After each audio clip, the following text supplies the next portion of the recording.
हरि प्रसन्न हो गए। मेरे श्री हरि आ गए, मेरे भगवान आ गए। मेरे श्री हरि आ गए, मेरे भगवान आ गए। मेरे श्री हरि आ गए, मेरे भगवान आ गए। मेरे श्री हरि आ गए, मेरे भगवान आ गए। मेरे भगवान आ गए, मेरे घर मेरे भगवान आ गए।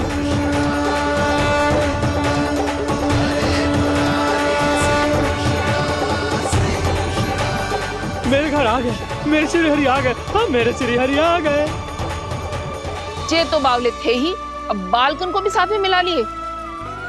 उज्जवल क्या कर रहा है? अरे ठहर जा बोला।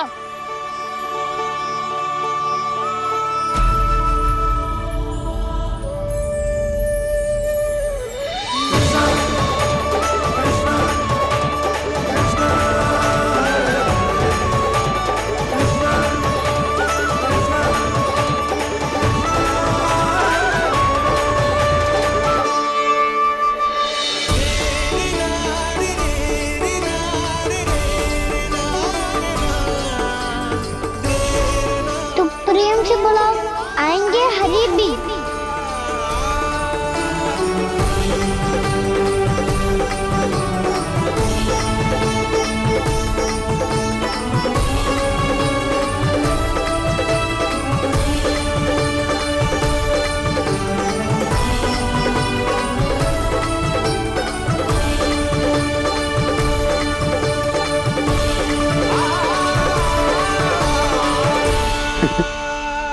क्या वो गाना?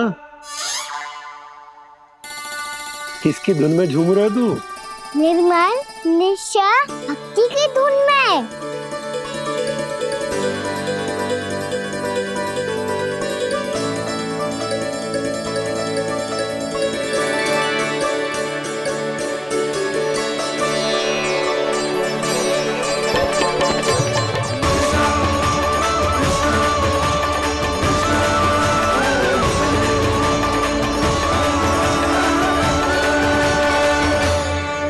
अरे क्या हो गया इन्हें?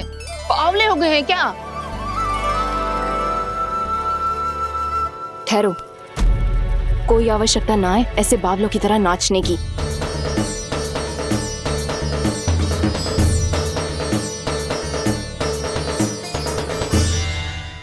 जे बावले ना है मौसी, भक्ति में रम गए। बस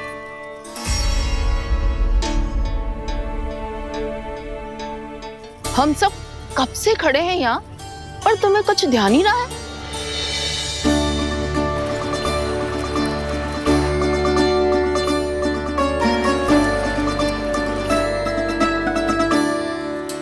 नाच गाने में ऐसे मगन हुए कि हमें देखा भी ना।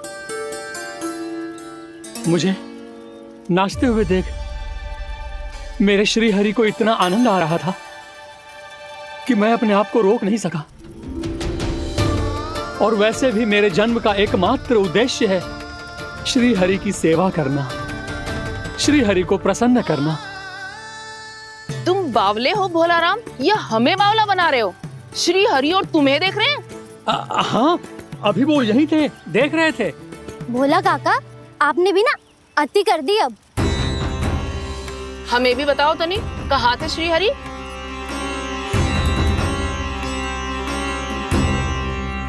ना जाने अपना उपहास करवाने में क्या आनंद आता है इन्हें।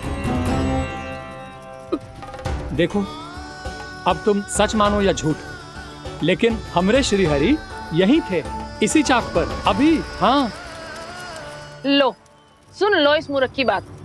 श्री हरि को और कोई स्थान ना मिलो जो इसके मिट्टी के चाक पे आकर बैठेंगे। श्री हरि को और कोई स्थान ना मिलो जो इसके मिट्टी के चाक पे आकर बैठेंगे। श्री हरि को और कोई स्थान ना मिलो जो इसके मिट्टी के चाक पे आकर बैठेंगे। जैसी मैया भैंसो ही लल्ला, दोनों का कुछ पता ही ना चल तो कब किस बात पर प्रसन्न हो जाए और किस बात पर रुष्ट। अरे मैं भला असत्य क्यों बोलूंगा? अभी अभी यही थे श्री हरि। हाँ,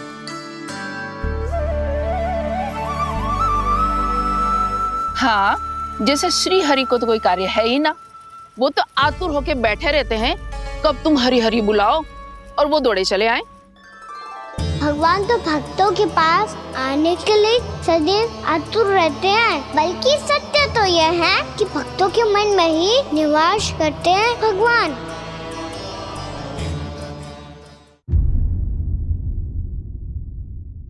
अरे मैं भला असत्य क्यों बोलूंगा? अभी अभी यही थे श्री हरि। हाँ,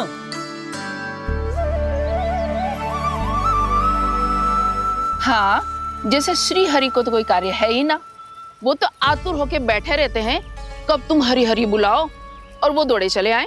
भगवान तो भक्तों के पास आने के लिए सदैव आतुर रहते हैं, बल्कि सत्य तो यह है कि भक्तों के मन में ही निवास करते हैं भगवान। भगवान तो भक्त के पास आने के लिए सदैव ही आतुर रहते हैं शंकरी मौसी। बल्कि सच्ची बात तो ये है कि भगवान हमारे मन में ही निवास करते हैं। कम से कम तू तो इसे बढ़ावा मत दे जशोदा। जब देखो जब हरि नाम की रट लगाए रहते है। हरि बोलते बोलते ऐसो बावलो होता है कि सारा कार्य भूल जाता है। 2 दिन से अपनी मटकी के लिए चक्कर काट रही हूँ। अभी तो एक चक्कर और लगाना होगा आपको। आपकी मटकी तैयार हो गई है, अभी लाता हूँ।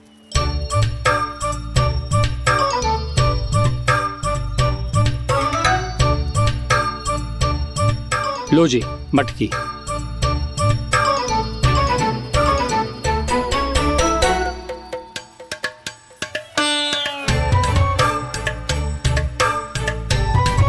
इस कच्चे मटके का क्या करूं मैं?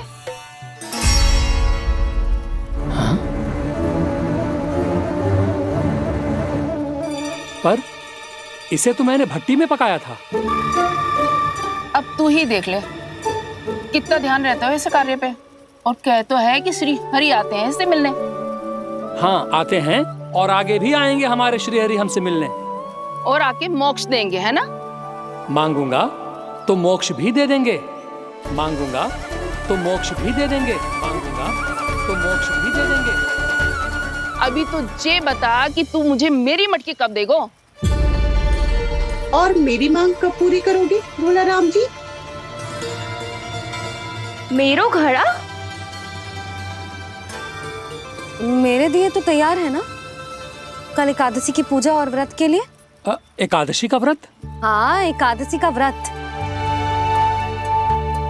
इसे करने से श्री हरि बहुत प्रसन्न होते हैं। अच्छा, फिर तो अभी लाया।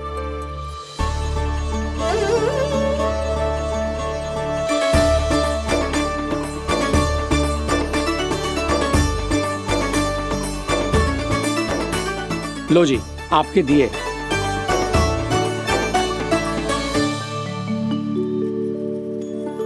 और जो हमने मांगा है वो? बाकी सब शेष द्वादशी के दिन मिलेगा, क्योंकि कल मैं भी एकादशी का व्रत रखूंगा, क्योंकि कल मैं भी एकादशी का व्रत रखूंगा, क्योंकि कल मैं भी एकादशी का व्रत रखूंगा।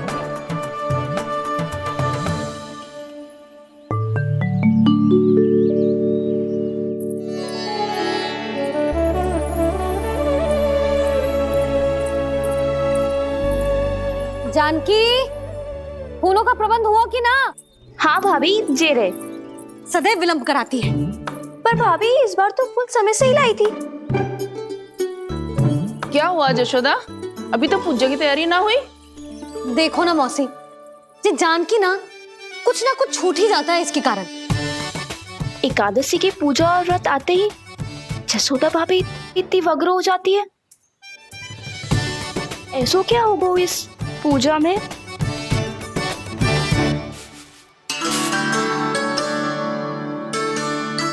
ये थाली में रोली चंदन रखने से, दिया जलाने से के होगो? आपको पता भी है एकादशी का व्रत क्यों रखते हैं? क्या महत्व है इसका? लो, जे तो मैं जसोमती रानी से पूछना भूल ही गया। पर हाँ भगवान, मेरे लिए इतना ही पर्याप्त है कि इस व्रत को रखने से मेरे श्री हरि हमसे प्रसन्न हो जाएंगे।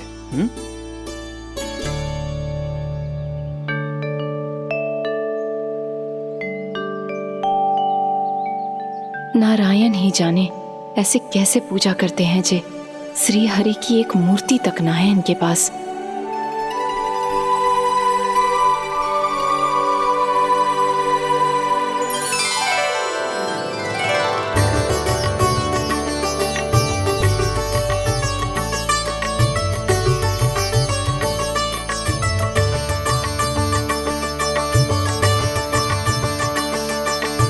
प्रभु, न तो मेरे पास मूर्ति है और ना तो इस व्रत के विधि विधान के बारे में मुझे जानकारी है और ना ही मुझे इसके महत्व के बारे में जानकारी है, पर फिर भी मैं करना चाहता हूं।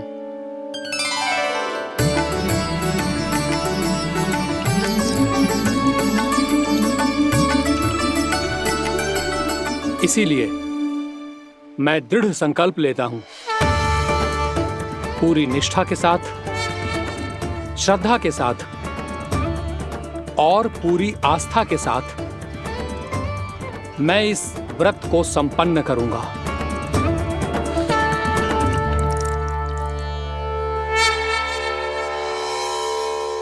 हम संकल्प लेते हैं कि एकादशी के व्रत को पूरी निष्ठा के साथ संपन्न करेंगे।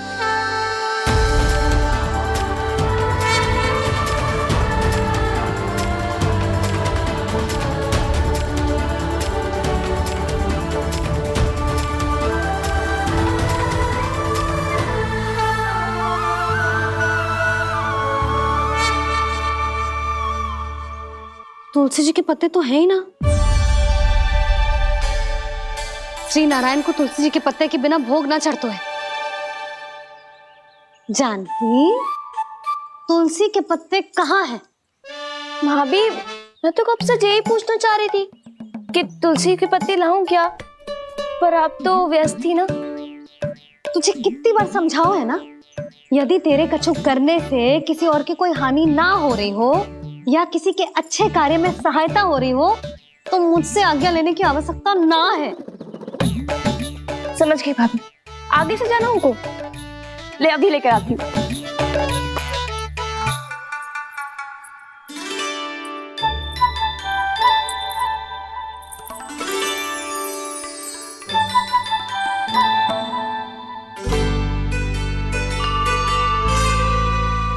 ताऊ, आपने पहले ये व्रत करो है? आपको इसका महत्व पता है? भाभी चल। जानकी, तुमने ये व्रत करो है?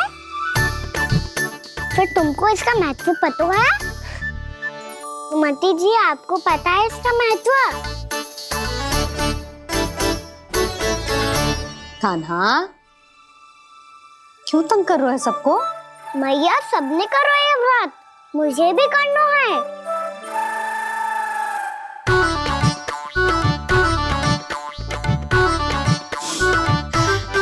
ये व्रत केवल बड़ों के लिए होती है लल्ला।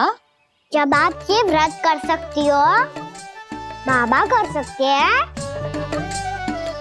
ये सारी गोपियां कर सकते हैं, वो भी कर सकते हैं, तो मैं क्यों ना कर सकता? क्योंकि तू कल तक भूखा ना रह पाएगो लल्ला। जब भक्त रह सकते हैं, फिर मैं क्यों नहीं रह सकता?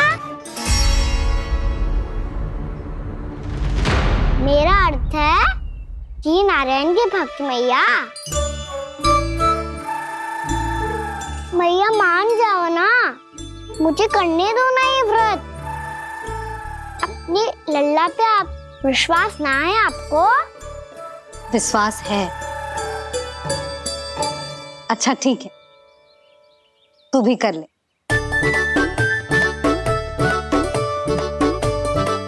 पर मैया, व्रत की कथा तो सुनाओ, मैं तो अबध हूँ ना। मुझे कैसा पता चलेगा कि ये व्रत करते क्यों है?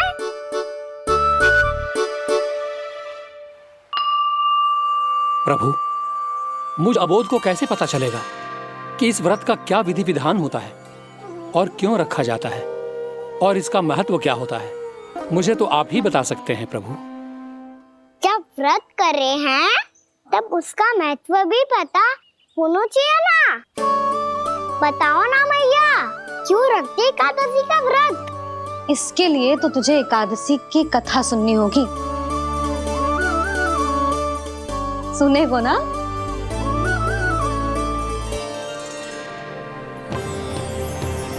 वसुदेव सुतं देवं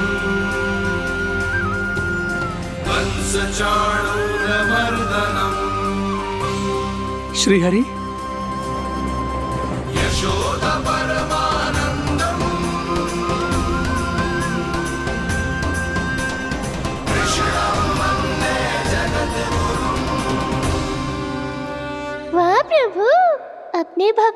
एकादशी व्रत का महत्व समझाने का अच्छा उपाय खोज निकाला है आपने।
अब सब जन एकादशी के व्रत की कथा ध्यान से सुनना, तभी जे व्रत पूरा माना जाएगा।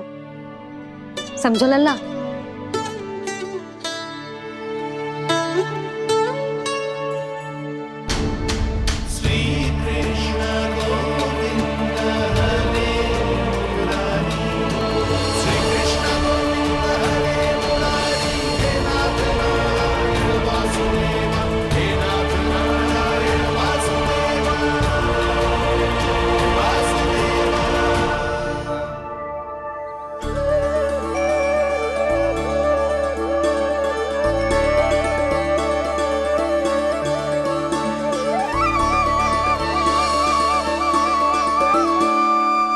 सतयुग में चंद्रावती नाम के नगर में मूरा नाम का एक असुर राज्य करता था। ओम ब्रह्मदेवाय नमः। ओम ब्रह्मदेवाय नमः।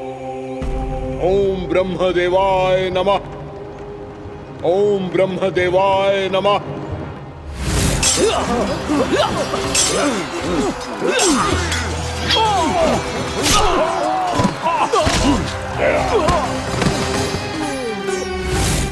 ओम ब्रह्मदेवाय नमः। ओम ब्रह्मदेवाय नमः। जब उसने देवताओं के हाथों असुरों की पराजय देखी, तब वो वरदान पाने के उद्देश्य से ब्रह्मा जी की तपस्या करने चला गया।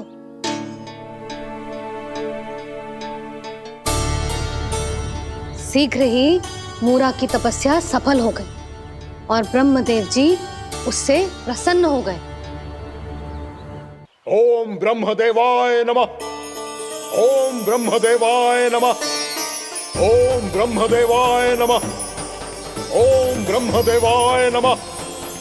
ओम ब्रह्मदेवाय नमः। ओम ब्रह्मदेवाय नमः। ओम ब्रह्मदेवाय नमः। ओम ब्रह्मदेवाय नमः। ओम ब्रह्मदेवाय नमः। मूरा,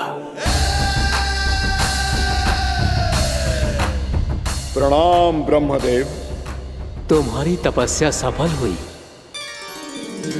बोलो, तुम्हें क्या वर चाहिए? सृष्टि के रचयिता ब्रह्मदेव, कृपया मुझे ऐसा वरदान दीजिए जिसकी सहायता से मैं त्रिलोकी विजयी बन जाऊं और कोई देवता मुझे पराजित ना कर सके। यहाँ तक कि देवताओं के रक्षक, सृष्टि के संचालक भगवान श्री विष्णु के लिए भी मैं अपराजय रहूं।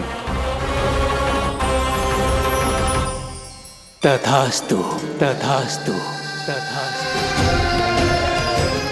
प्रणाम ब्रह्मदेव।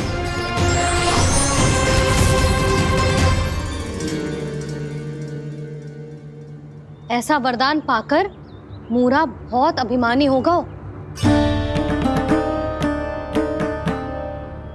यक्षों, किन्नरों, यहाँ तक कि देवताओं को भी युद्ध के लिए ललकारने लगा, पर किसी ने भी उसकी ललकार को स्वीकार ना करो, क्योंकि सभी उसकी शक्ति से बहुत भयभीत थे और उसके सामने युद्ध किए बिना ही अपनी पराजय स्वीकार करने लगे और फिर दंभ में आके उसने स्वर्ग लोक पर भी आक्रमण कर दिया और देवराज इंद्र तक को चुनौती दे डाली।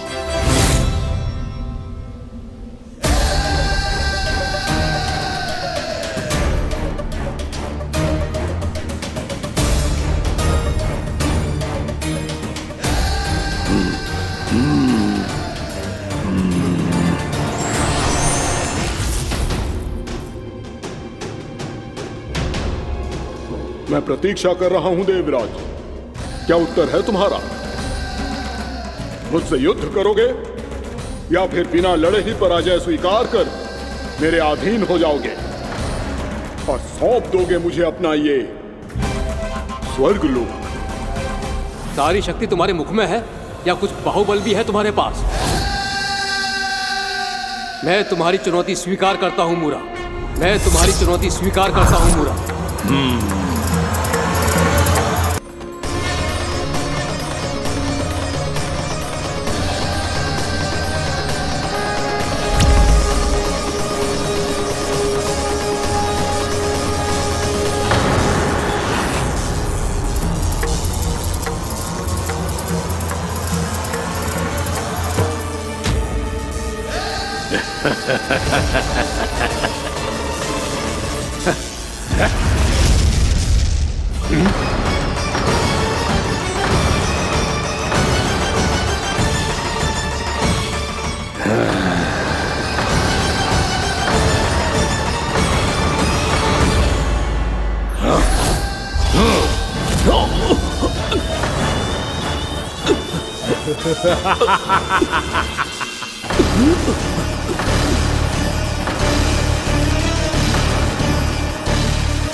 खैरिए देवगण, असुरराज मुरा को ब्रह्मदेव का आशीर्वाद प्राप्त है।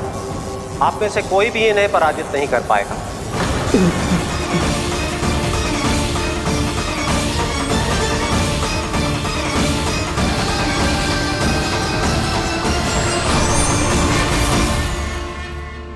एक अवसर और देता हूं देवराज, युद्ध या अधीनता, क्या उत्तर है तुम्हारा देवराज?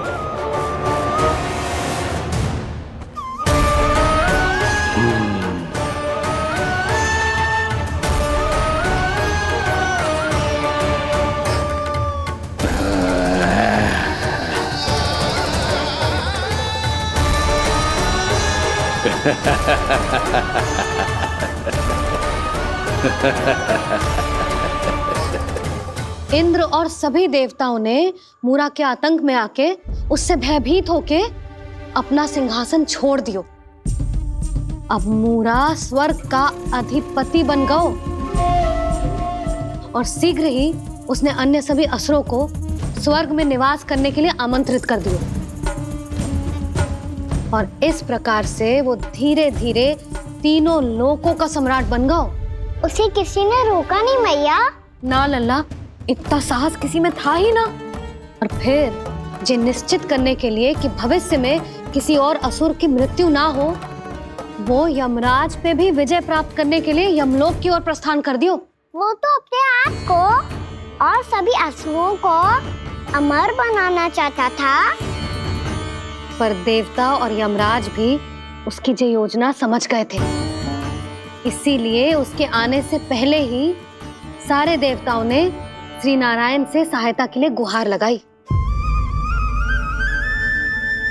अब केवल आप ही कुछ कर सकते हैं प्रभु।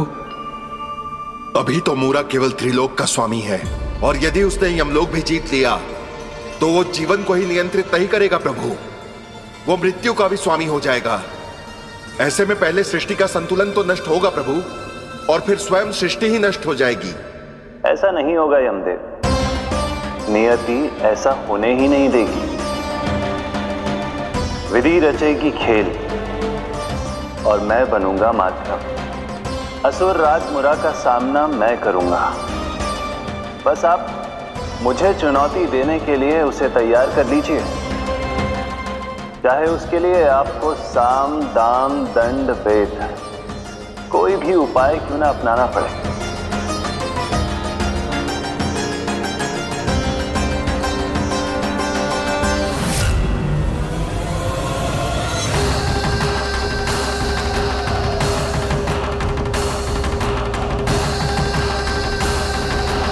आप तो मेरी प्रतीक्षा में पहले से ही खड़े हैं यमदेव।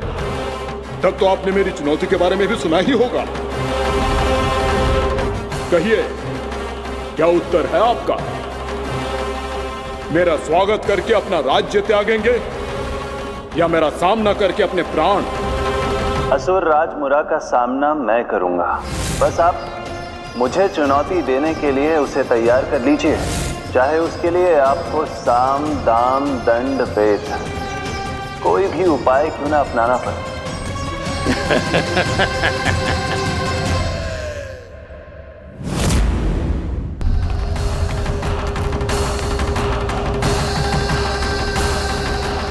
आप तो मेरी प्रतीक्षा में पहले से ही खड़े हैं यमदेव। तब तो आपने मेरी चुनौती के बारे में भी सुना ही होगा। कहिए, क्या उत्तर है आपका? मेरा स्वागत करके अपना राज्य त्यागेंगे या मेरा सामना करके अपने प्राण? हे असुर श्रेष्ठ, मैं आपकी अधीनता स्वीकार करने के लिए तैयार हूं। बस एक विनती है मेरी। शर्त को विनती का नाम देकर पहलाना चाहते हो मुझे यमराज? असुर राज मूरा के सामने शर्त रख पाओ, इतना सामर्थ्य नहीं है तुम में। इसका आभास है मुझे असुरराज, पर मैं आपकी अधीनता स्वीकार करूं इससे पहले आपको स्वामी धर्म का पालन करना होगा। मेरे पुराने स्वामी के क्रोध से मेरी रक्षा करनी होगी आपको। कौन है तुम्हारा पुराना स्वामी? भगवान श्री नारायण। और छोटी माँ, मूरासुर को तो श्री नारायण से भी रक्षा का वरदान प्राप्त था ना? यही तो श्री नारायण की लीला थी बलराम। पर वो राक्षस अपने दम में जे समझ ही ना पाओ कि वो क्या भूल करने जा रहे हैं, और पहुंच गो भगवान श्री नारायण को चुनौती देने के लिए।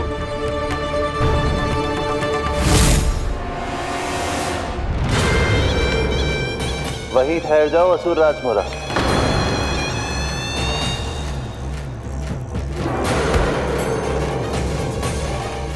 यहां क्यों आए? आपको पराजित करने और ये वैकुंठ जीतने, ताकि मैं यमलोक का स्वामी बन सकूं। फिर आओ, युद्ध भूमि में मेरा सामना करो।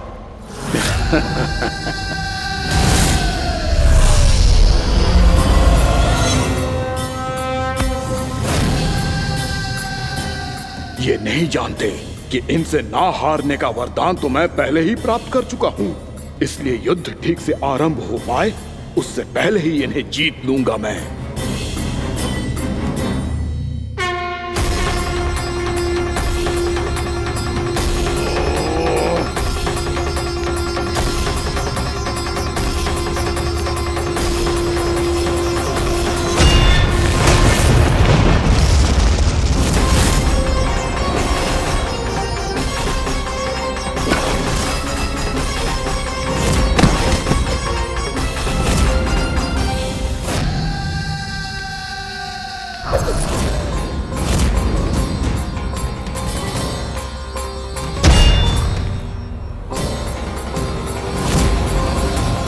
और इस प्रकार जे युद्ध वर्षों वर्षों तक चलता रहो। दोनों योद्धा पूरे ब्रह्मांड में अनेक अस्त्रों शस्त्रों के साथ युद्ध करते रहे।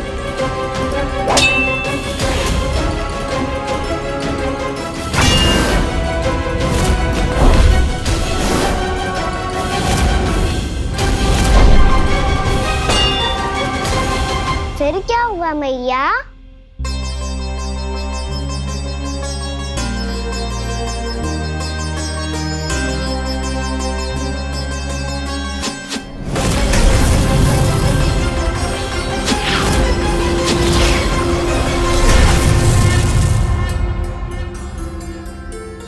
उस युद्ध को कभी समाप्त हुआ हो, पर कैसे?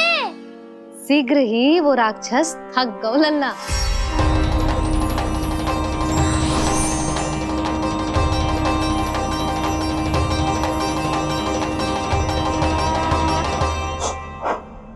खड़े खड़े देख क्या रहे हैं नारायण? आक्रमण कीजिए, वध कर दीजिए मेरा।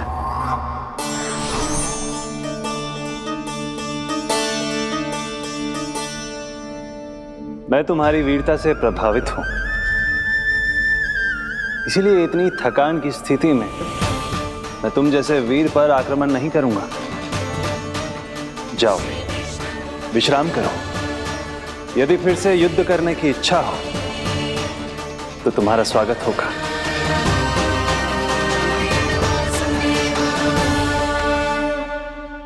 जे कह के श्री नारायण बद्रिका आश्रम चले गए और वहां हिमवत नाम की एक कंदरा में ध्यान लगा के बैठ गए। उधर वो राक्षस विश्राम करने लगो। अनेकों दिन बीत गए और अब वो राक्षस मूरा फिर से स्वस्थ होके बलवान हो गया था। उसने अपनी सारी शक्ति फिर से प्राप्त कर ली थी। श्री नारायण ने उस पर दया करी थी, पर वो फिर से श्री नारायण को छलने को तैयार होगा।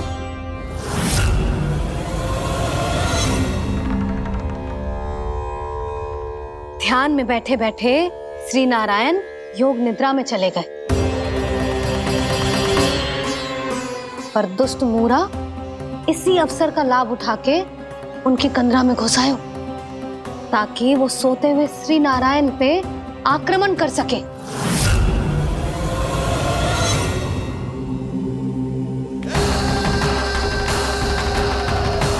आज इस लंबे युद्ध को जीतकर अपने इस अंतिम शत्रु का भी अंत कर दूंगा मैं।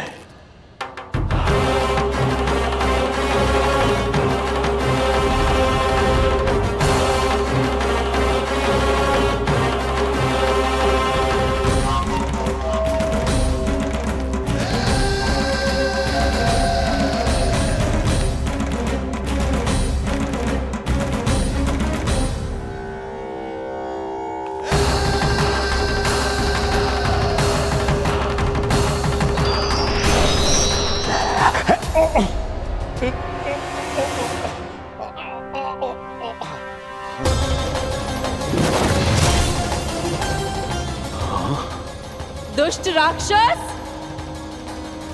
प्रभु ने तुझ पर दया की, तुझे संभलने का अवसर दिया। तू इन्हीं पर ही छल से वार करने चला है।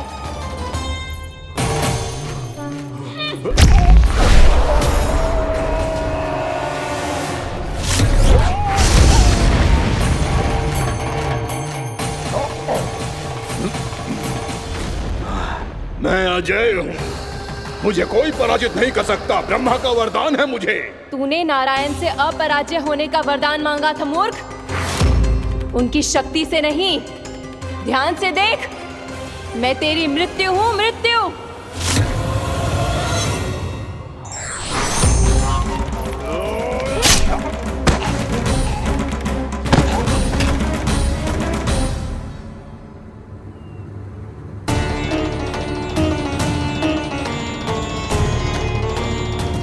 देवी कौन थी छोटी माँ? और कौन बलराम, वही तो थी देवी एकादशी।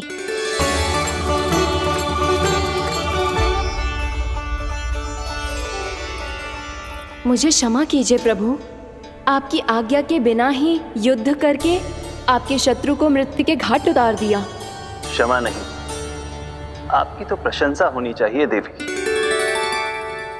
असुर राज को मारकर आपने सभी देवताओं को मुक्त करवाया है। इस पापी के अहंकार से तीनों लोकों की रक्षा की है आपने।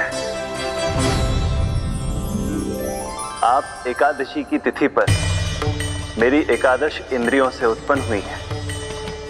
इसीलिए मेरे सभी भक्त आपको उत्पन्न एकादशी के नाम से जानेंगे। सभी तिथियों में आपका स्थान सर्वश्रेष्ठ होगा। जिस तरह आपने राक्षस के आक्रमण से मेरी रक्षा की है, उसी प्रकार एकादशी के दिन व्रत करके जो भी भक्त आपकी कथा सुनेगा, मैं स्वयं उसकी रक्षा करूंगा। जो आपकी पूजा करेगा उसे मेरी विशेष कृपा प्राप्त होगी और उसके साथ साथ उसे मिलेगा धन, सिद्धि और मोक्ष।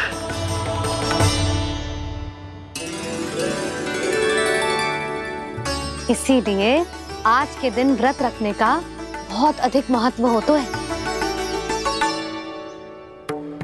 बोलो एकादशी मैया की जय। बोलो श्री नारायण भगवान की जय।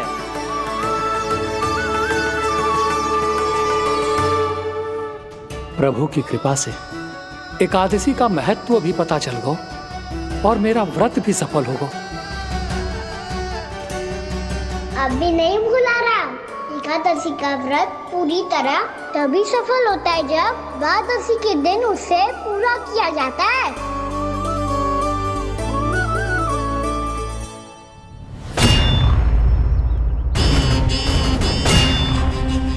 आवश्यक है आपको यह आभास होना कि उस विष्णु अवतार को पराजित करने के लिए आपके साधारण योद्धाओं में वो सामर्थ्य नहीं है। वो विष्णु अवतार कुछ अधिक ही असाधारण है।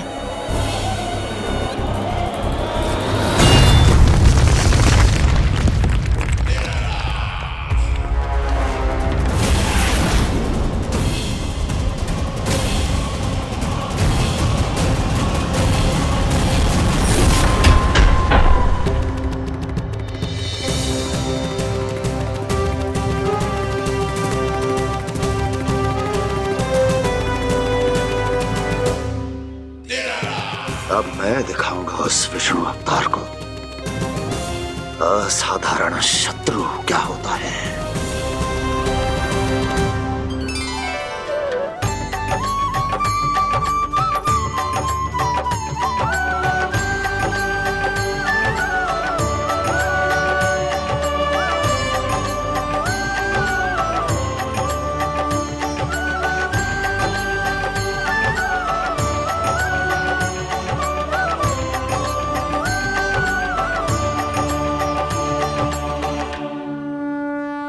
मामा अधीर हो रहे हैं, पर मैया ने मुझे अभी तक बाहर जाने की आज्ञा नहीं दी है।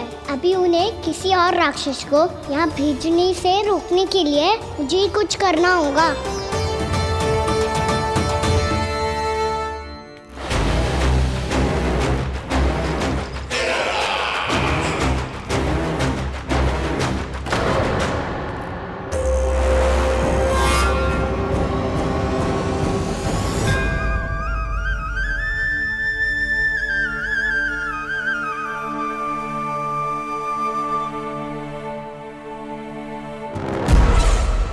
कौन हो तुम?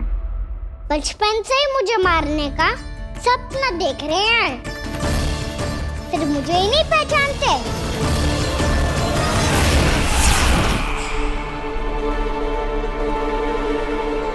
बचपन से विष्णु अवतार।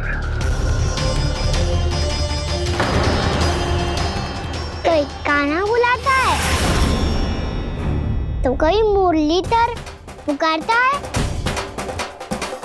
कोई माखन चोर कहता है, कोई कहता है चिच्चोर। पर विष्णु अवतार इस नाम से तो बस आप ही मुझे बुलाते हो मामा जी। इतना साहस, ये तो यहाँ आ गया है।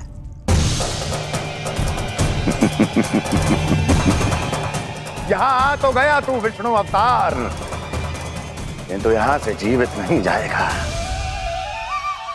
तेरे शीश को तेरे धड़ से अलग कर दूंगा मैं।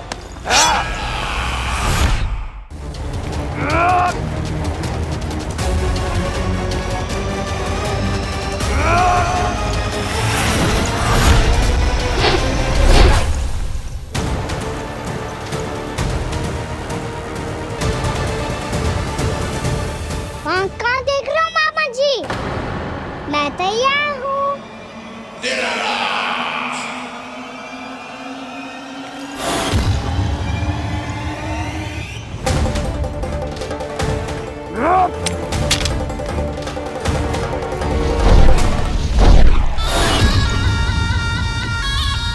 मामा जी, आप सदैव इसी तरह क्रोध में रहते हो क्या?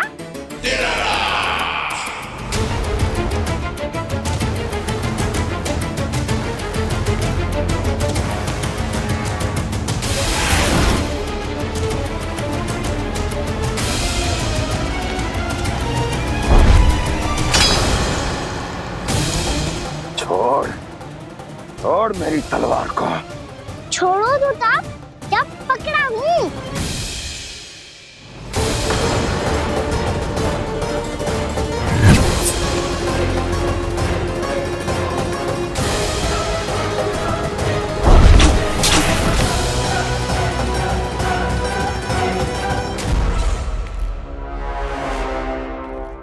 मामा जी,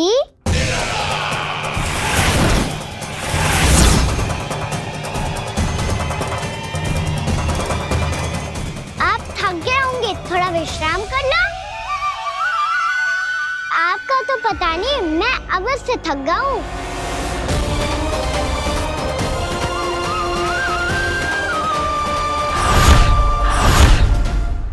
मेरे सिंहासन पर बैठने का तो साहस। अभी तो बस अभ्यास कर रहा था मामा जी। भविष्य में मुझे तो बैठना है यहाँ।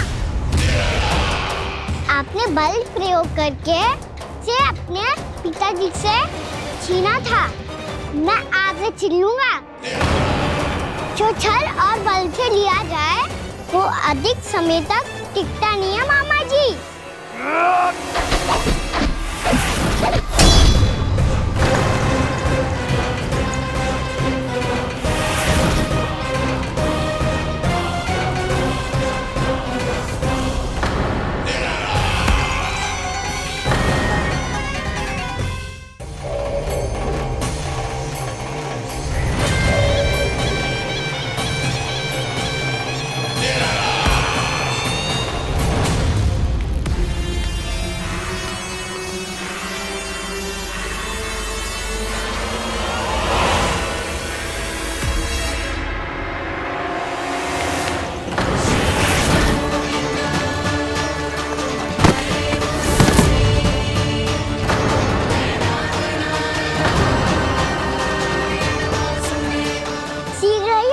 सिंहासन छोड़ना होगा।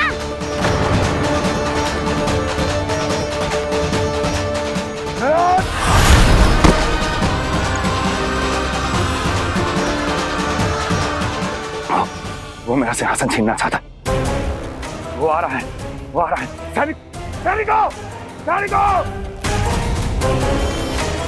दुर्जन, बंद कर दो सभी द्वार और झरों के, सब के सब। इसकी हर संभावना पर इतना कड़ा पहरा बिठा दो कि ना तो कोई महल के भीतर आ सके, ना कोई बाहर जा सके। मुझे महल की चप्पे चप्पे की सूचना चाहिए। जाओ।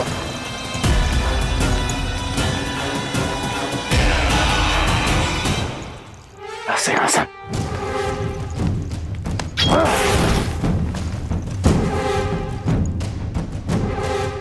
अब आ, दुष्ट मायावी, ए छलिया विष्णु अवतार, मैं कंस तेरी प्रतीक्षा कर रहा हूँ। देखता हूँ मेरे सिंहासन पर कैसे बैठता है तू। मुझे तो बस कुछ समय चाहिए था, वो मिल गया। अब करते रहिए आप प्रतीक्षा।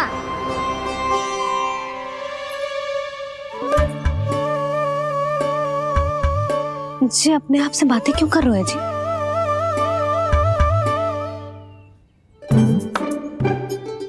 आप मुस्कुरा क्यों रहे हो? ना कचू ना। बताओ क्यों मुस्कुरा रहे हो? तुम ही पर गए हैं जी। जब तुम व्रत करती हो तो तुम भी ऐसा ही करती हो।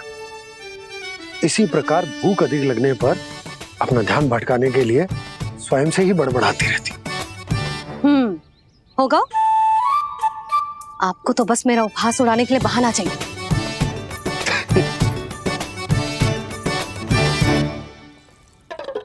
नन्ना, भूख लगी है? ना मैया, व्रत करे तो भूख कैसे लगेगी?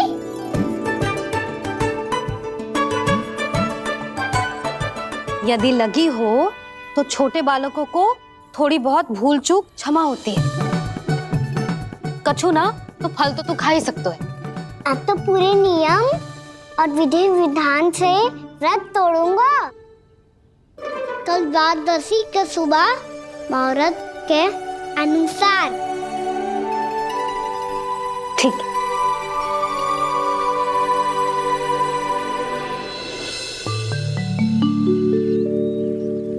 लल्ला, एकादशी समाप्त हो गई है, द्वादशी लग गई है। अब तू व्रत तोड़ सकता है, भोजन कर ले। ले।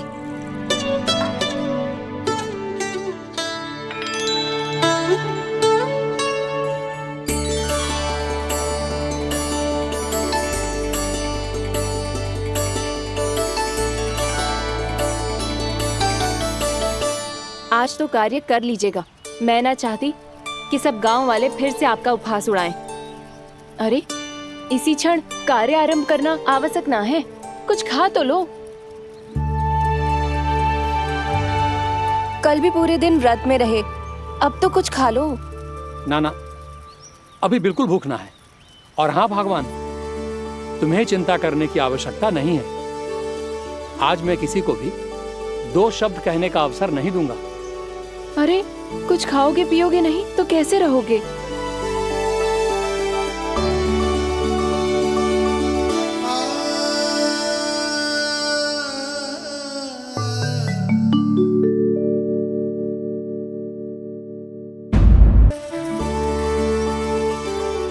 अरे इसी क्षण कार्य आरंभ करना आवश्यक ना है, कुछ खा तो लो।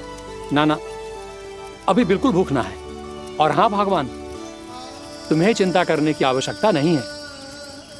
आज मैं किसी को भी 2 शब्द कहने का अवसर नहीं दूंगा।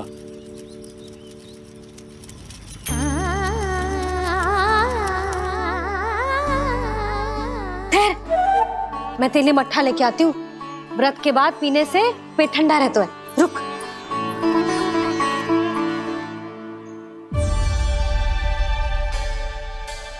भक्तों ने अभी तक व्रत नहीं तोड़ा है, मैं कैसे तोड़ लूं? भूख कहाँ से होगी? श्री हरि नाम से पेट तो भर लेते हो।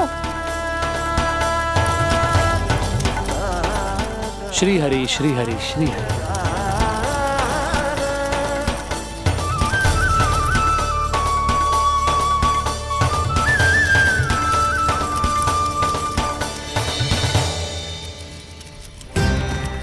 हरि हरि प्रभु हरि, हरि हरि प्रभु हरि, हरि हरि प्रभु हरि, हरि हरि प्रभु हरि।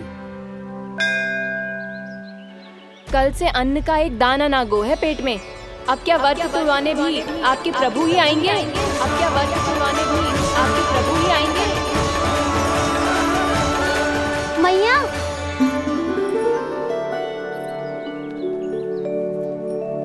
मैया पहले व्रत तोड़ के कच्चू खा तो लो। अभी ना, लौट के आने के बाद। हाँ,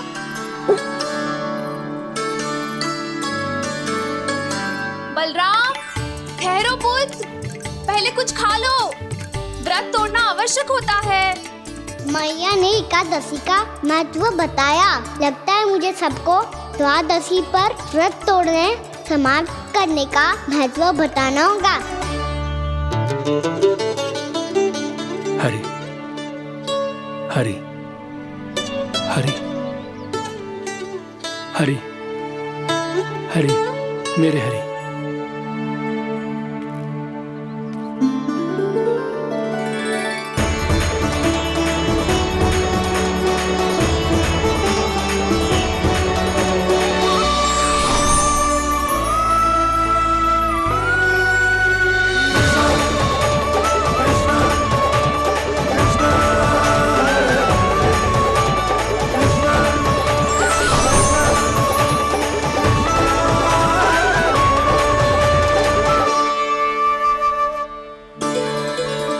अभी अभी तो मैंने बच्चों की माँ को वचन दिया था कि आज किसी को शिकायत करने का अवसर ना दूंगा, और अब मैं प्रभु श्री हरि की कल्पना जसोमती रानी के लल्ला में ही करने लगा। ना ना, ये ठीक ना है।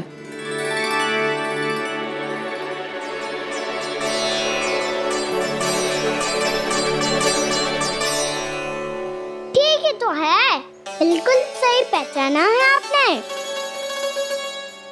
बड़े तो बड़े, अब तो बालक भी हमारा उपहास उड़ाने लगे। मैं आपका उपहास नहीं उड़ाने आया, मैं तो आपके एकादशी के व्रत को पूरा कराने आया हूँ।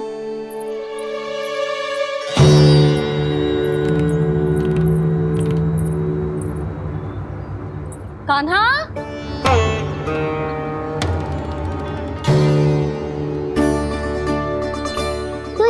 आपकी छड़ी और ये रही मेरी पीठ। सेक देना तापड़ तोड़।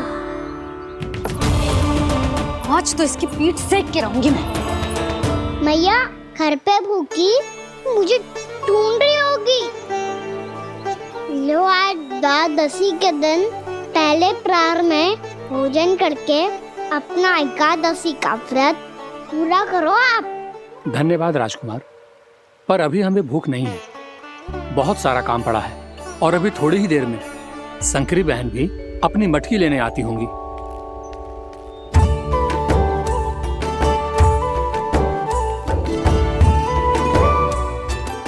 पर मैं आपका व्रत पूरा कराए बिना नहीं जा सकता। भला क्यों? भक्त भूखा रहे और भगवान खा ले, ऐसा हो सकता है भला?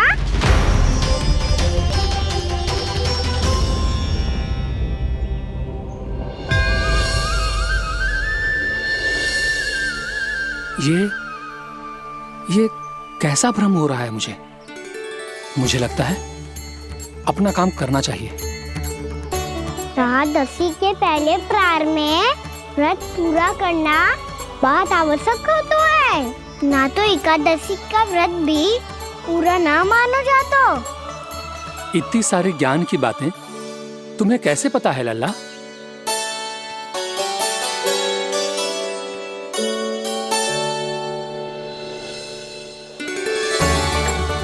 जैसे एकादशी की कथा होती है, वैसे द्वादशी की महिमा भी एक बहुत महत्वपूर्ण कथा है।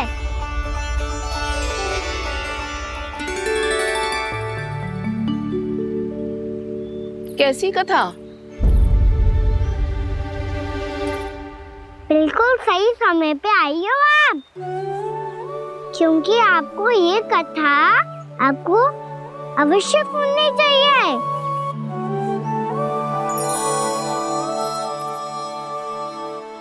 मुझे क्यों? पहले सुन तो लियो, फिर स्वयं ही पता चल जाएगा। बहुत समय पहले एक राजा हुआ करते थे, राजा अम्बरीश। भगवान श्री हरि के बहुत बड़े भक्त थे। ओम नमो नारायणाय। ओम नमो नारायणाय।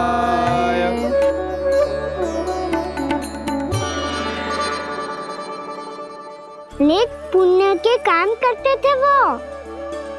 अपनी पत्नी के साथ हरि का नाम जपते रहते थे।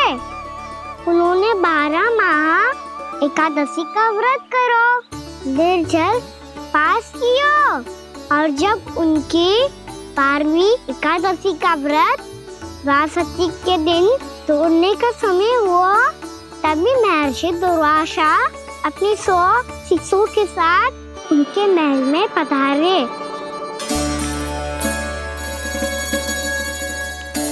प्रणाम स्वीकार करें महर्षि। आप जैसे महान ऋषि मेरे राज्यसभा में आए, वो भी ऐसे अवसर पर जब मैं और मेरी पत्नी निरंतर 12 एकादशियों के बाद अंतिम एकादशी का व्रत तोड़ेंगे। इससे बड़े सौभाग्य की क्या बात हो सकती है हमारे लिए? आज आपके साथ साथ मेरा और मेरे शिष्यों का एकादशी व्रत भी पूरा होगा। संभव है प्रभु की इच्छा यही हो कि हम सब अपना व्रत एक साथ तोड़ें। ये तो अत्यधिक प्रसन्नता की बात है महर्षि। तो फिर ठीक है, हम सब यात्रा से थके हैं। व्रत तोड़ने से पहले हम स्नान करना चाहते हैं। जैसी आपकी इच्छा महर्षि।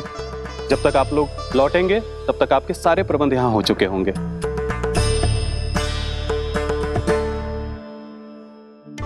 महर्षि दुर्वासा स्नान करने गए थे, पर उन्हें लौटने में विलंब हो रहा था, और इधर द्वादशी पर व्रत पूरा करने का मुहूर्त बीता जा रहा था। महाराज अम्बरीश बड़ी विरगता के साथ महर्षि दुर्वासा के लौटने की प्रतीक्षा कर रहे थे। महाराज, व्रत तोड़ने का मुहूर्त बीता जा रहा है। बस कुछ ही समय बचा है। महर्षि और उनके शिष्यों को लौटने में न जाने कितना समय लग जाएगा। मेरा सुझाव है कि आप मुहूर्त समाप्त होने से पहले व्रत अवश्य तोड़ लें। गुरुदेव, हमने महर्षि दुर्वासा को वचन दिया है कि जब तक वो लौटेंगे नहीं तब तक हम व्रत नहीं तोड़ेंगे। इसीलिए मैं उनका लौटने के बाद ही भोजन ग्रहण करूंगा। पर महाराज, मुहूर्त यदि बीत गया और समय रहते हो नहीं आए तो महाराज आपका व्रत पूरा नहीं होगा। महाराज आपको उसका फल नहीं मिलेगा। महाराज 12 एकादशियों का व्रत व्यर्थ चला जाएगा। किंतु गुरुदेव, यदि मैंने भोजन कर लिया तो ये तो अतिथियों का अपमान होगा। आप उचित कह रहे हैं महाराज। भोजन के लिए उनकी प्रतीक्षा अवश्य कीजिए महाराज। पर मुहूर्त रहते हुए एक तुलसी का पत्ता और जल ग्रहण कर लीजिए। इससे आपका व्रत भी पूरा हो जाएगा और अतिथि का मान भी रह जाएगा। आपका सुझाव अच्छा है गुरुदेव।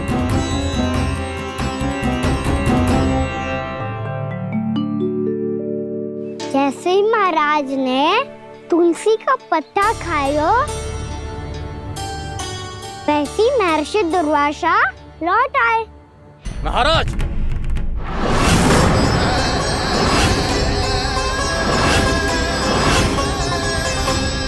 महाराज को उपास तोड़ते देखते बहुत क्रोधित हो गए।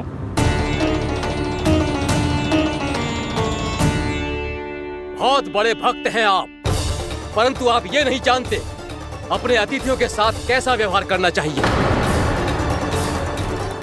आपने हमें साथ भोजन करने का वचन दिया था, पर अपना व्रत क्यों तोड़ा आपने? महर्षि, मैंने भोजन नहीं ग्रहण किया। कहीं मुहूर्त न निकल जाए इस कारण मैंने एक तुलसी का पत्ता ग्रहण कर लिया। 56 भोग खाया हो या एक पत्ता, अपना व्रत तोड़कर अतिथियों का अपमान किया है, मेरा अपमान किया है। अब आपको दंड भोगना होगा ताकि आप सीख पाएं कि अतिथियों के साथ कैसा व्यवहार होना चाहिए। महर्षि, आप जो भी दंड मुझे देंगे मुझे स्वीकार है, किंतु आप क्रोधित मत होइए। क्रोध का कारण आपने दिया है महाराज। एक महर्षि का अपमान करके राक्षसी प्रवृत्ति का परिचय दिया है आपने। इसीलिए अब एक राक्षसी आपको दंड देगी।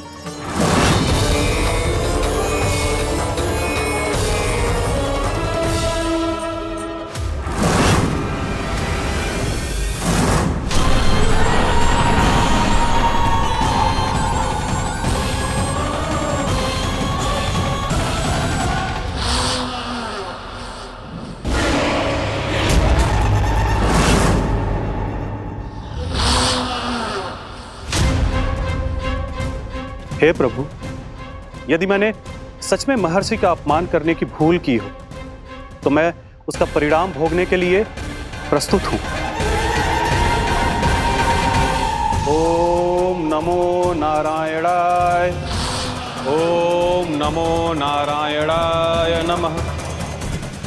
महर्षि दुर्वासा को यह आभास ही नहीं था कि महाराज अम्बरीश ने उनका अपमान नहीं किया था। फिर भी उसे अपमान मान के वो श्री नारायण के भक्त पे संदेह कर रहे थे। मैंने भी तो भोला राम की भक्ति पे संदेह किया था। हे नारायण, ये क्या पाप हो गया मुझसे?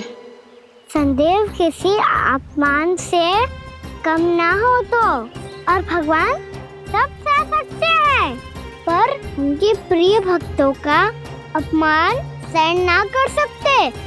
इसीलिए उन्होंने हस्तक्षेप करने का निर्णय लिया।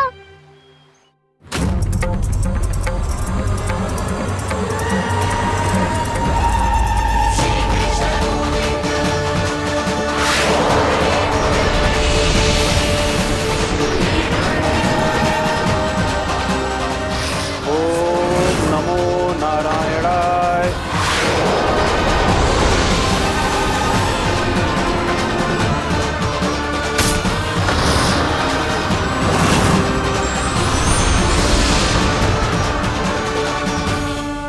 और फिर भगवान का वो सुदर्शन चक्र महर्षि दुर्वासा के पीछे पड़ गया।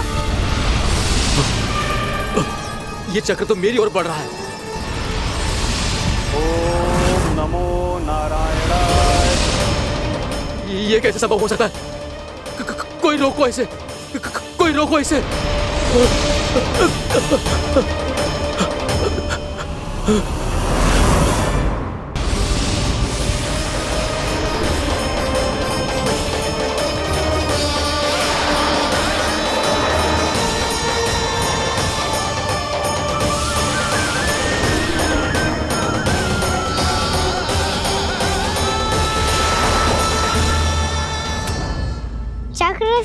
प्राण जैसे तैसे बचाते बचाते महर्षि दुर्वासा ब्रह्मलोक जा पहुँचे।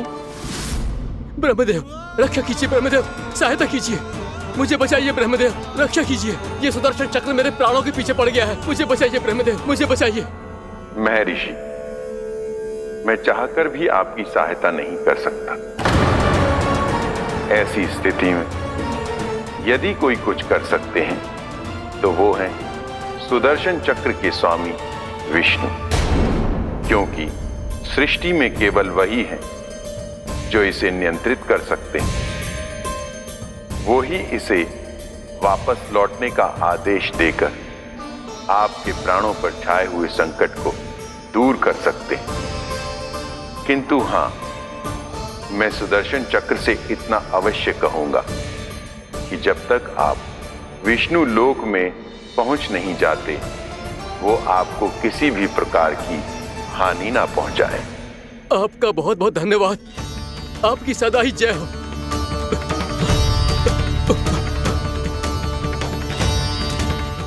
फिर क्या था? भागते भागते महर्षि दुर्वासा सीधे भगवान श्री हरि के शरण में बैकुंठ पहुंच गए। त्राहिमाम प्रभु, त्राहिमाम, मुझे बचाइए, मेरी सहायता कीजिए प्रभु, मेरी सहायता कीजिए। मैं आपके इस चक्र और ऊर्जा से नहीं भाग सकता प्रभु, कृपया करके अपने सुदर्शन को रोकिए, इसे वापस लीजिए प्रभु। यह असंभव है महर्षि। एक बार सुदर्शन चक्र मेरे हाथों से छूट जाए तो अपना उद्देश्य पूरा किए बिना, मेरे भक्तों की रक्षा किए बिना वापस नहीं लौटता। कोई तो उपाय होगा प्रभु, कृपया करके मेरे प्राण बचाइए प्रभु। मैं सुदर्शन की ऊर्जा से जलकर भस्म नहीं होना चाहता प्रभु। आप जो कहेंगे मैं करूंगा प्रभु, मेरी सहायता कीजिए प्रभु, मेरी सहायता कीजिए। मुझे नहीं लगता कि आप वो कर पाएंगे। मैं अवश्य करूंगा, मैं अपनी प्राण रक्षा के लिए कुछ भी करूंगा प्रभु। आपने मेरे भक्त राजा अम्बरीश को भक्ति का कर्तव्य निभाने के लिए अपमानित और दंडित किया है महर्षि, पर भक्त की रक्षा करना भगवान का कर्तव्य है। इसलिए यदि आप भक्त राजा अम्बरीश के पास जाकर क्षमा याचना करें और यदि वो आपको क्षमा कर दे तो ही ये चक्र आपके प्राण लिए बिना लौट सकता है। अन्यथा आप तो जानते हैं महर्षि, मेरे भक्त का अपमान मेरा अपमान। भक्त का अपमान भगवान के अपमान से कम ना हो तो है। महर्षि दुर्वासा को भी ये बात समझ आई और फिर उन्होंने महाराज अम्बरीश से क्षमा याचना की। महाराज महाराज महाराज महाराज महाराज, मुझे क्षमा करें महाराज, मुझसे बहुत बड़ी भूल हो गई महाराज, मुझसे बहुत बड़ी भूल हो गई महाराज। महर्षि, आप हमारे चरण छुए ये उचित नहीं। महाराज, महाराज अम्बरीश, आप नारायण के सच्चे भक्त हैं। मैंने आपको अपमानित किया, दंडित करने का प्रयास किया महाराज। इस अपराध के लिए मुझे क्षमा कीजिए महाराज, और इस सुदर्शन चक्र से मेरे प्राण बचाइए महाराज।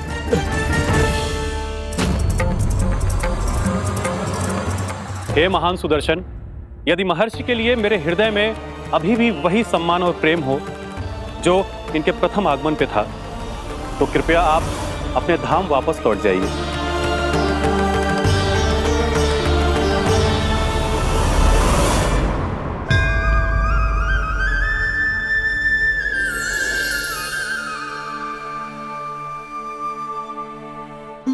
आपका बहुत बहुत धन्यवाद महाराज अम्बरीश।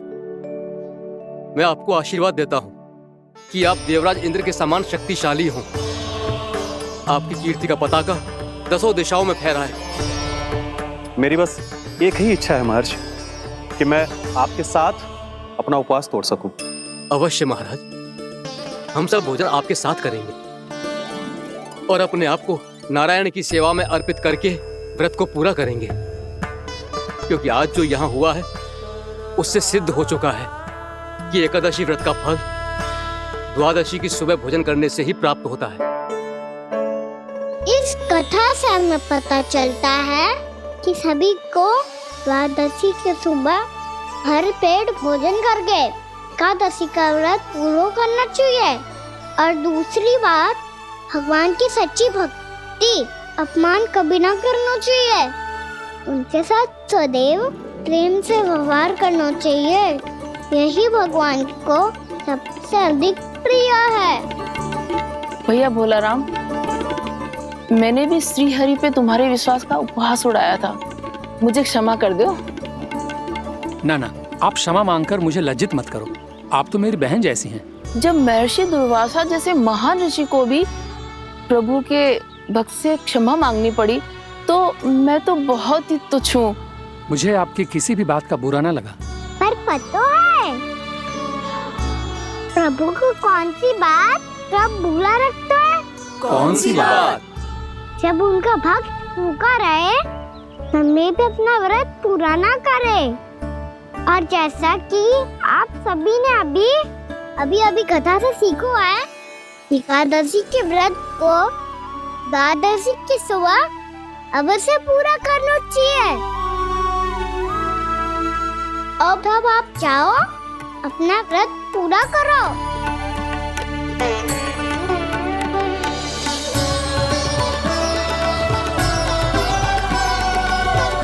मैं आपके लिए जल लेके आती हूँ।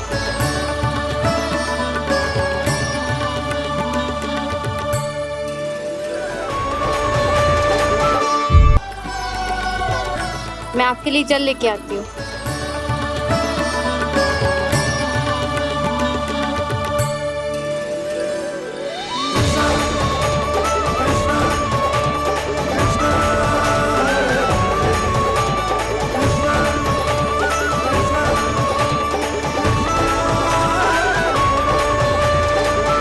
लो खाओ।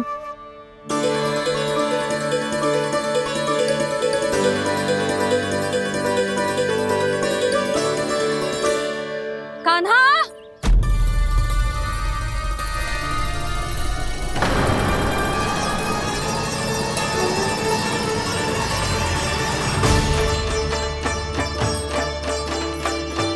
बोलो काका, सिगरेट छुपा लो मुझे, मैया आ रही है, बहुत क्रोध में लगती है।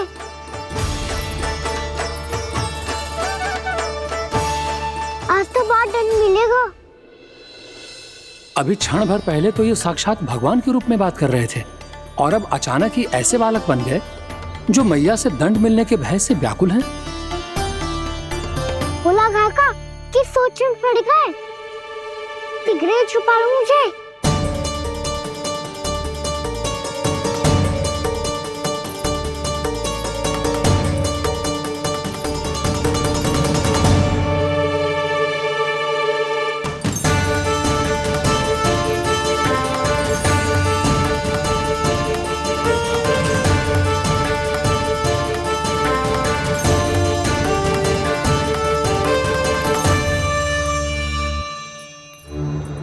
भोलानाथ जी, कान्हा को देखो है क्या? मैंने तो अपने प्रभु को देखा है। मैं अपने लल्ला को ढूंढ रही हूँ, उसे देखो है आपने? वही तो मैं भी कह रहा हूँ जसोदा रानी, मैंने सिर्फ और सिर्फ अपने प्रभु को देखा है। ये तो अब भी अपनी भक्ति में ही खोया हुआ है, इससे पूछ के कछु लाभ ना है, मुझे ही ढूंढना पड़ेगा।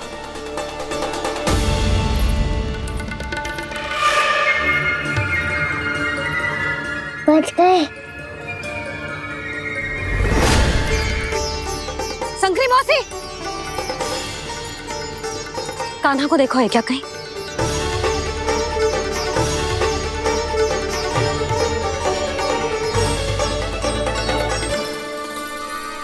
बोला काका, मुझे सिगरेट निकालो ना यहाँ से, भैया फिर से इधर ही आ रही है।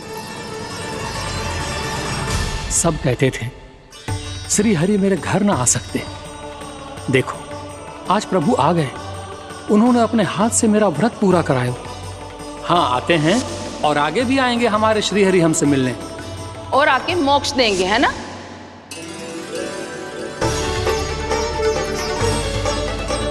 सिगरेट निकालो ना भोला काका, भैया आ रही है। मैं ना निकालूं? क्यों? मेरा अर्थ है मैं निकालूंगा, अवश्य निकालूंगा, पर तब तक नहीं निकालूंगा जब तक आप मेरी सारी बातें मान नहीं लेते हैं। कौन सी बात? प्रभु, मुझे मोक्ष प्रदान कर दीजिए प्रभु। तथास्तु। ना ना ना ना प्रभु, मेरे साथ साथ मेरे परिवार को भी मोक्ष दे दीजिए। तथास्तु। अब तो निकाल दो, मैया देख लेंगी। ना प्रभु, मेरे परिवार के साथ मुझसे जुड़ी हुई हर वस्तु, जीव जंतु, प्राणी, गाय बैल भैंस, सभी को मोक्ष प्रदान कर दीजिए प्रभु। तथास्तु। प्रभु, आप सच में अद्भुत हैं। मैंने जो मांगा आपने बिना सोचे समझे सब प्रदान किया। मैं ही अपनी मांगे बढ़ाता रहा। प्रभु, प्रभु मुझे क्षमा कर दीजिए। प्रभु मुझे क्षमा कर दीजिए।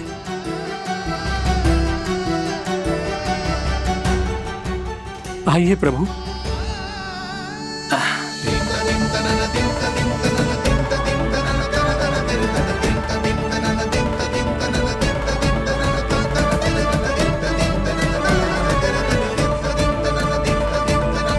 प्रभु, आप तो प्रभु हो, हरि हो, भगवान हो।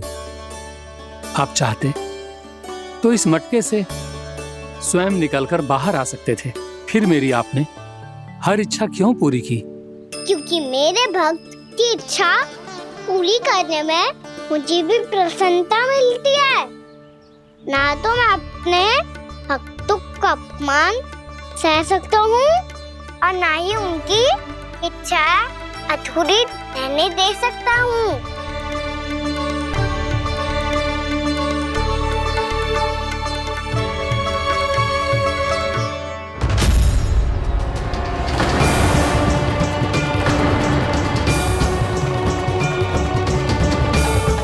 क्या कही थी तूने? हाँ, कि तू फिर से छल ना करेगो। फिर मुझे बिना बताए घर से बाहर कैसे निकलो? क्षमा करना मैया, पर जो आपने सिखाया था मैंने तो उसी का ही पालन करो है। फिर से चतुराई कर रहे हो है ना? हाँ, आप ही ने तो कही थी ना, यदि कछु करने से किसी को हानि ना पहुंचती हो या फिर किसी अच्छे कार्य में सहायता हो रही हो तो आज्ञा लेने की आवश्यकता ना होती। यदि तेरे कछु करने से किसी और की कोई हानि ना हो रही हो या किसी के अच्छे कार्य में सहायता हो रही हो तो मुझसे आज्ञा लेने की आवश्यकता ना है। तो किस अच्छे कार्य के लिए आया है यहाँ? एकादशी के सुबह एकादशी का व्रत खोल के पूजन करा जाता है। ये बात ना तो भोला काका को पता थी, ना शंकरी मासी को और ना ही किसी और को। और तुझे पता थी? हाँ, मेरी मैया ने बहुत अच्छे से सिखाया है मुझे। जैसे कल तूने एकादशी कथा सुनाई थी ना, आज वैसे ही तेरे लल्ला ने सबको द्वादशी कथा सुनाई है। सच्ची यशोदा रानी जी, इसने तो हमारी आंखें ही खोल दी। और भाभी, सच तो ये है कि मुझे भी ना पता था कि ये इतना बड़ा ज्ञानी है और इतना अधिक समझदार।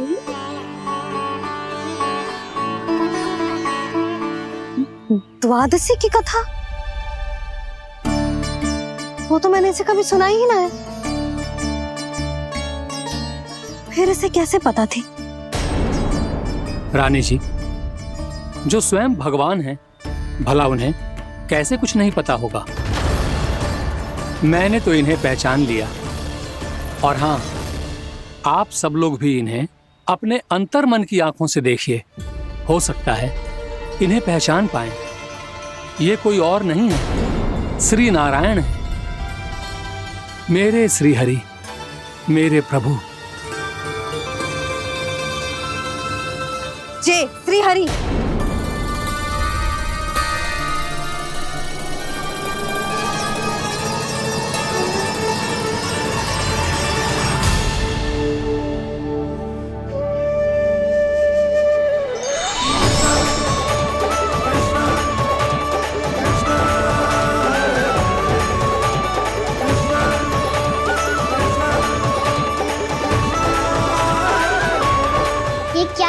भैया भोला, जिस रास्ते को मैंने इतनी कठिनाई से बचा के रखा था, सबके सामने उसे उजागर कर दिया तुमने।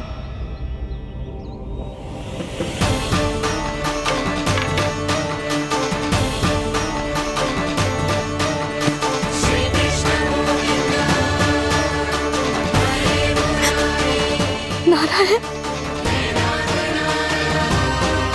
नारायण, श्री नारायण।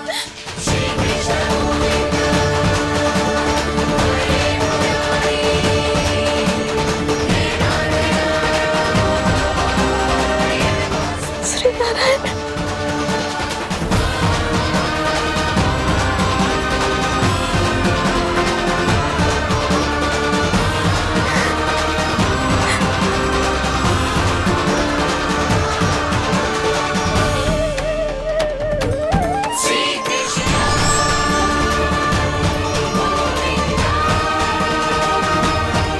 श्री नारायण प्रभु,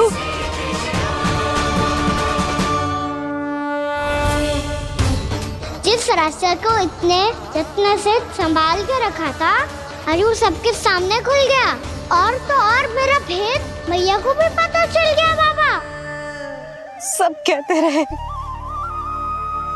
पर मैंने एक न मानी। सबने कही थी कि आप भगवान हैं, पर मैं मूर्ख आपको पहचान ही ना पाई। कितनी अभागी हूं मैं।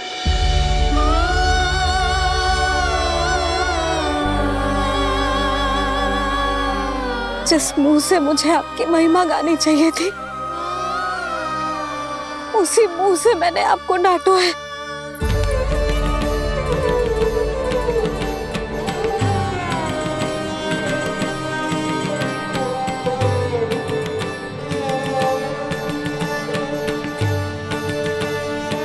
जिन हाथों से मुझे आपके चरण छूने चाहिए थे, उन हाथों से मैंने आपके कान पकड़े।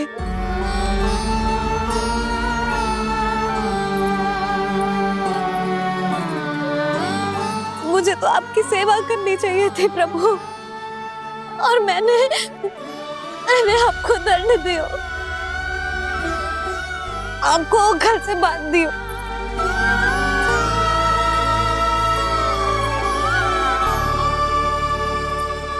बावली हो गई थी प्रभु। अपने श्री नारायण को, अपने प्रभु को एक साधारण सा बालक समझ लियो मैंने। मैं आपके लिए भगवान नहीं हूँ मैया, साधारण बालक ही हूँ, बस आपका लल्ला।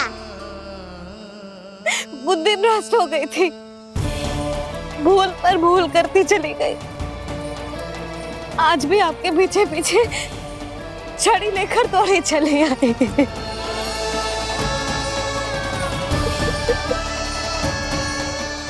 अपने आप को दोष मत दो मैया, आपके इस ममता के लिए तो जन्म लिया है मैंने।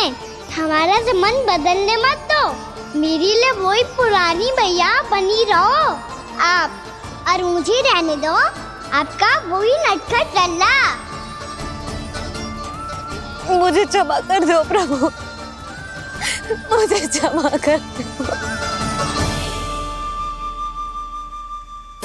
बाबा ये कैसा अंत हो गया आज? मैया तो मुझे भगवान मानने लगी, पर मैं इसे स्वीकार नहीं कर सकता। अभी नहीं बाबा, इतनी शीघ्र नहीं। आप ऐसे खड़े क्यों बाबा? कुछ ऐसा करो ना कि मैया फिर से मेरे मैया बन जाए।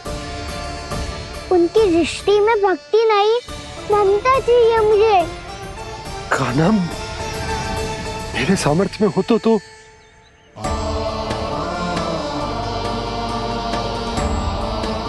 दाऊ, आप तो बड़े भाई हो, अपने छोटे भाई की सहायता करो ना, जिससे मैया सब कुछ भूल जाए। मैं क्या कर सकता हूँ कान्हा? कोई तो सहायता करो मेरी।